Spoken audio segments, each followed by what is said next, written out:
Nananatiling lubog sa baha ang ilang lugar sa Isabela at Aurora matapos ang naranasang malakas na pag-ulan doon nitong mga nakaraang araw.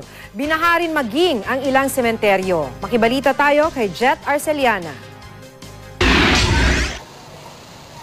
Bagamat maaliwalas ng panahon sa Baler, Aurora, baha pa rin sa ilang lugar doon. Hanggang tuhod pa ang taas ng tubig sa ilang barangay. Ang mga residente lumulusong na lang sa baha. Lubog din sa tubig ang ilang sementeryo. Pinakinabangan na lang ng mga naglilinis ng nicho ang tubig.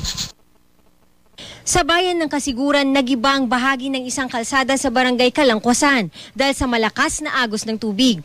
Aayusin daw ng DPWH Aurora ang nasirang kalsada kapag humupa na ang baha. Patuloy naman ang clearing operation sa mga lupa't batong humambalang sa ilang kalsada dahil sa sunod-sunod na landslide sa Maria, Aurora. Nag-conduct ng count kung ilan yung slides.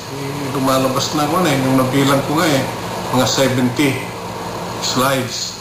So sa ngayon ay open to traffic na po yan at tuloy-tuloy pa rin po yung pag-aalis ng mga slides. 3 araw na ring lubog sa bahang ilang lugar sa Santa Maria, Isabela. Apektado ng pag-apaw ng ilog ang 4 na tulay. Hinarangan na ang magkabila ang dulo ng mga tulay para walang makadaan. Jet Arceliana, Nagbabalita, Pilipinas.